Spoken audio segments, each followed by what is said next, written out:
ইংরেজি নতুন বছর বরণে কক্সবাজার সৈকতে ভিড় করেছেন পর্যটক সহ স্থানীয়রা। তবে সাবেক প্রধানমন্ত্রী ও বিএনপি চেয়ারপারসন খালেদা জিয়ার মৃত্যুতে 3 দিনের শোকে কয়েকটি তারকা হোটেলে তাদের ইংরেজি নববর্ষ বরণের অনুষ্ঠানমালা স্থগিত করেছে।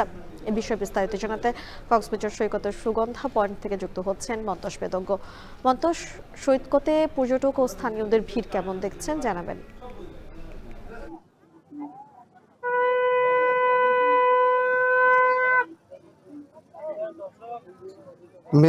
কক্সবাজারে গত কয়েকদিন ধরে আসলে শীত জ্যাকে বসেছে এবং আজকেও এখানে সর্বনিম্ন তাপমাত্রা 14.6 ডিগ্রি সেলসিয়াস রেকর্ড করা হয়েছে।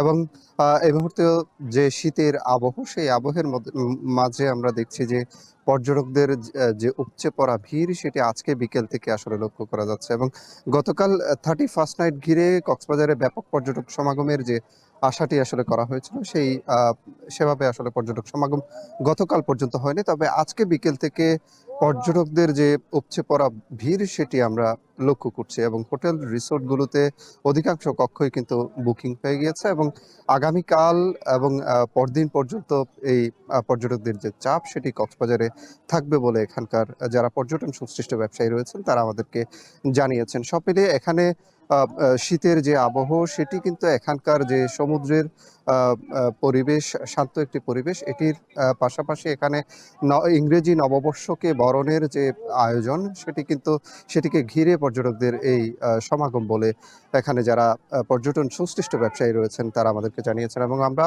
পর্যটকদের অনেকের সাথে কথা বলেছি, তারা বলছেন যে এই যে নতুন বছর, এটিকে ঘিরে তাদের পুরনো দিনের হতাশা, গ্লানি এগুলো মুছে দিয়ে নতুন বছর সুখী সমৃদ্ধশালী একটি জীবন হবে, সেই প্রত্যাশা কিন্তু এখানে পর্যটকরা সেই প্রত্যাশার কথা আমাদেরকে জানিয়েছেন। কক্সবাজার জুড়ে মূলত পর্যটক সমাগম হয় বছরের প্রথম দিন এবং 31st নাইটকে ঘিরে কিন্তু ব্যাপক পর্যটকের একটি চাপ কিন্তু তৈরি হয়। তবে গতকাল পর্যন্ত সেই চাপটি না হলেও আজকে থেকে সেই চাপটি শুরু হলো।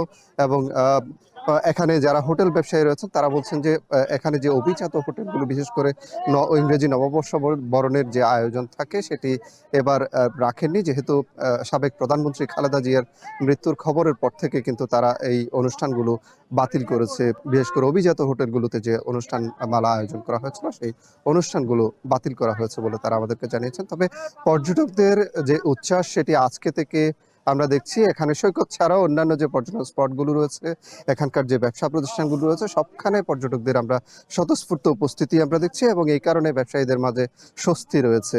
এই ছিল আমার কাছে কক্সবাজার থেকে সব শেষ।